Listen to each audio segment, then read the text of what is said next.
I'm Harry Potter. The book caught me immediately. I mean, Jo Rowling writes with such imagination. You know, she has such a vivid imagination and such a wonderful sense of humor, and you know, it's a mythic book. And Harry himself is, in so many ways, and every person and every man. He comes from a dysfunctional family. His parents are dead. He's not a great student. I think many of us can relate to that. And yet he's capable of great things. You must be the youngest Quidditch player in a century, according to McGonagall. I remember hearing a story when I was being interviewed for the directing job of the first Harry Potter film. People were talking about combining 2 of the books together, or 3 of the books, just to pick out, because it would be easy as a director, I have to admit, pick out your favorite action sequences, you put them in one film, and you've got a great Harry Potter movie, but then you've destroyed the whole series. When I first met Jo, I made a promise to her that we would be faithful to the book. And that was of paramount importance to myself and Steve Clovis when he was hired and Chris Columbus when he was hired. This has probably been the most challenging thing I've done, because to condense the book is extremely difficult. And then there's a certain amount of care you have to take in terms of selecting those moments you want to be in the movie so that they'll represent the entire book. There's been some criticism from certain people that we've been too faithful to the book. My feeling is if you're a fan of the book, you need to be faithful. If you love something, you should be faithful to it. I can't think of anything I've written where they said that's impossible. I think what everyone has done is taken on the challenge of being faithful to the book. Jo Rowling's probably been my greatest asset during the 2 years I've been working on this, because she's been, you know, incredibly available, very generous with her time. She has such a depth of knowledge, a knowledge that goes far beyond what's in the books. In a way, I look at the book as a tree, and we see the tree, but she has knowledge of all the roots. You know, she has endless notebooks filled with ideas and thoughts and notes on Hogwarts and the world and the characters. One of the mantras in the film for us when we were making it was, we want this to be unlike anything we've ever seen. We want to do things that are unlike anything, that really you have no other filmic reference for. Jo Rowling creates these worlds. You don't have any filmic reference for a ceiling that reflects the night sky. It's not real, the ceiling. It's just bewitched. We didn't have anything to look at. You don't have a filmic reference for a Quidditch game. You know, I don't envy Chris in the sense that, you know, when you have a scene like Quidditch that lives in the minds of readers, and they have it worked out in their head in this extraordinary fashion, to realize that for film is, you know, I think terrifying on some level, because you want to deliver in every way possible. But I think that's part of the fun of it. Jo Rowling conjures up these images so vividly that bringing them to life just felt like a very natural, as I said, organic process. Hogwarts was a place that should look as if it's been built by magic, constructed by magic, and we felt that that was important in terms of the construction of the set and in terms of the construction of the model, of the look of all of Hogwarts. Yet at the same time, it had to feel timeless. It had to feel as if it's existed forever. It had to be sort of a little grungy, a little dirty, but it still had to have some integrity and reality. I mean, you do walk into these sets, wherever you may be, here at Leavesden Studios, and you feel like you're at the school, which is a remarkable achievement from our production designer, because Stuart Craig designed all of this, and we were all, you know, sort of unified in a similar vision. We all wanted it to feel very real. Hogwarts is 1,000 years old. So that process and that knowledge leads you to finding and realizing that the only architecture that exists from them is the great cathedrals. And so that was the starting point. That was the trigger. That was the key that unlocked the whole thing. What we were aware of is building a world that was real, a world that would last, or that would seem that would have been there forever and that would last forever. The chief material used in the set construction on this film is plaster. Does anybody feel like we shouldn't be here? They make molds, impressions of real things, and then out of those molds are cast solid sheets of brickwork, sculptures, you know, oak beams, whatever you need. The floor in the Great Hall is made of actual York stone, which has a greater degree of permanence than other materials we might have used, which is a good thing, given that we have 400 kids in and out of there each day. The Great Hall was the dining hall at Christ Church College in Oxford. We took the idea and the physical dimensions of that hall at Christ Church, and I think we improved on it, at least as far as the specifics of this movie are concerned. Hogwarts is a place that's rooted in reality in terms of architecture, but certain parts of that architecture, like paintings on the wall, may move. That's the thing that's wonderful about this place, is it feels real, but if you turn a corner, you may see a ghost, you may see something that's a little magical, it's a little unreal, which is kind of interesting. What's pleasing about what we've done and what we're continuing to do is the number of children especially who said, oh, it's just like I imagined it would be. Set and action! This is no graveyard. It's a chessboard. The chessboard was built as a complete set, so walking onto that set for the first time was absolutely staggering. I'll never forget working on that set. I was so excited about doing the chess scene that I used to go to the construction site every couple of weeks just to see how it was progressing. When I got there on the day when the pieces actually arrived and the set actually started to take shape, I was just amazed by the scope of it. And I thought, when we light this properly and we shoot it with specific lenses and we put these little kids in this world, it's going to feel completely magical. I think this is gonna be exactly like wizard chess. The visual effects for me was a great challenge because I'd never worked with visual effects before. I always shied away from visual effects because I just felt that I'd get bored with them or I wouldn't be interested in them. Now that visual effects have reached a point that I've become obsessed with them. Out of action, come up immediately. Because if you get an idea that morning where you say, I'd love a ghost to pass through the table here, it doesn't take weeks of planning. You can actually do it.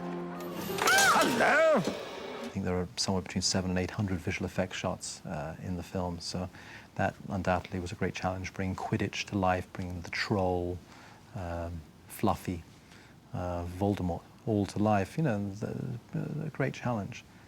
But somehow it didn't feel it didn't feel impossible. It, as I said, evolved oh so naturally from the book. For Quidditch, particularly, we always felt it was important that Quidditch feels like a real sport, meaning that if you did have broomsticks that flew, and if you had access to a stadium with 3 enormously huge golden hoops, if you could believe that all those things were possible, if we could make the audience believe that, then we could create a sport that people believed actually was being played. Oh, Mail's here. 80% of the owls that you see on screen are real. Gary Giroux, our animal trainer, was in England. He had access to more owls, I think, than you could ever find in America. So we were able to train all sorts of owls. Owls are beautiful creatures, but they are difficult to train. When you see Hedwig deliver the Harry's Nimbus 2000, his broomstick, we see some of the owls delivering mail. Now, obviously, we didn't fill this room with owls, but we did do several shots with real owls delivering mail here, which is incredibly difficult, but we added some CG owls to fill the room because you couldn't, in terms of training these owls, you couldn't get more than a few in at a time or else they would start running into each other. It's true then, what they're saying on the train. Harry Potter has come to Hogwarts. Harry Potter. We'd been looking for Harry for quite some time. I'd begun looking for Harry before Chris Columbus came aboard in November of 1999. And here we were in July and we hadn't found our Harry. And Steve Clovis and I went off to the theatre. And I walked into the theatre and there was this boy. And so struck by him, and all through the play I could barely pay attention. I was looking behind me at this person who had this quality, this old soul. I realized that this boy had something very special, had the quality that we were looking for. Ow! You stood on my foot! Obviously, we tested a lot of kids, and once we saw these 3 kids on screen together in their initial screen test, we realized that there was an enormous amount of chemistry between them, and we thought, these are the kids, and they fit together. What if I make a fool of myself? You won't make a fool of yourself. It's in your blood. We had the most fantastic group of actors, children and adults alike. Once those kids got together and once they formed that bond, the chemistry only intensified. And it was the 3 of them and then all of the other kids who were together on the set every day. They just immediately became their characters and hit it off.